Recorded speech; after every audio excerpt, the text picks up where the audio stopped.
क्या आप ये सोच भी सकते हो कि आपके favourite childhood wrestler Seth Rawlings इस वक्त WWE से रिटायर होने की सोच रहे हैं?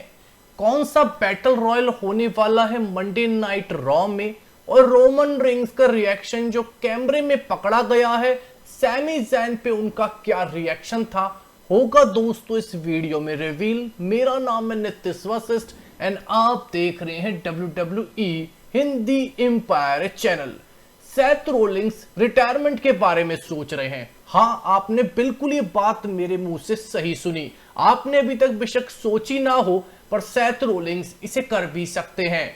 क्राउन ज्वेल 2024 पे ब्रॉन्सन रीड को हराने के बाद सेथ रोलिंग्स ने एक इंटरव्यू दिया। इस इंटरव्यू में सेथ रोलिंग्स ने कहा कि मुझे नहीं पता कि मेरे अंदर अब कितनी गैस बची है। यानी कि सेथ रोलिंग्स का कहना था कि मैं अब अपने अंत के नजदीक ज्यादा हूं और शायद मेरी शुरुआत अब खत्म हो चुकी है।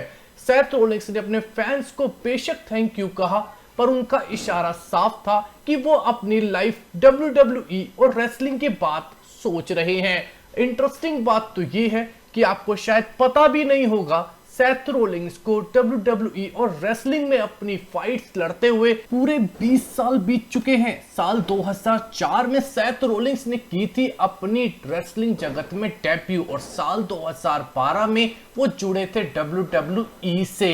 यानी कि 20 साल के बाद 38 साल के सेथ रोलिंग्स शायद ये सोच सकते हैं कि अब उनके पास सिर्फ कुछ ही साल बाकी हैं। आई थिंक उनकी रिटायरमेंट बिल्कुल अभी तो सामने नहीं है, पर अगर मैं 5 सालों की बात करूं तो हम सेथ रोलिंग्स को रिटायरमेंट की ओर जाते हुए देख सकते हैं।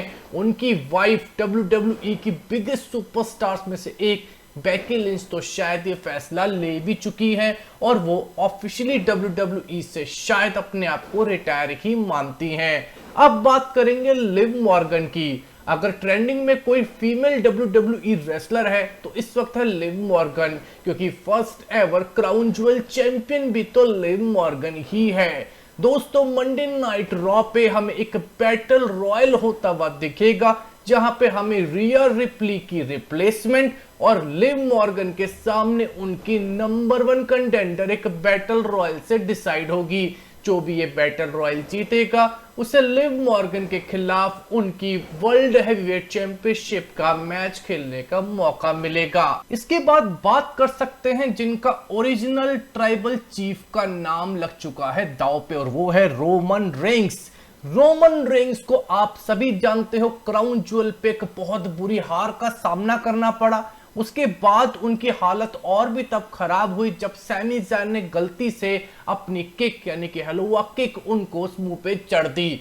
तो दोस्तों, सैमी ज़ैन के ऊपर उनका पहला रिएक्शन क्या था? जैसे ही रोमन रिंग्स की याददाश्त वापस आई उस लात को खाने के बाद रिंग में, उसके बाद रोमन रिंग्स के मुंह से सैमी ज़ैन को देख के निकला व्हाट द फक। यानी कि साफ था, रोमन रिंग्स एक्सपेक्ट भी नहीं कर रहे थे कि सैमी ज़ैन उन्हें बचाने आएंगे और आएंगे तो उन्हें ही पेल देंगे। तो यहाँ पे रोमन रिंग्स का फर्स्ट रिएक्शन वैसे काफी जेन्युइन है और मुझे लगता है कि अब सैमी ज़ैन और रोमन रिंग्स की स्टोरी लाइन ही ब्लड लाइन को अपने कंधों पे आगे लेके जाएगी। आपको क्या लगता है कि आखिरी में सैमी ज़ैन रोमन रिंग्स की तरफ होंगे या सोलो की तरफ? कमेंट सेक्शन में जरूर बताइएगा।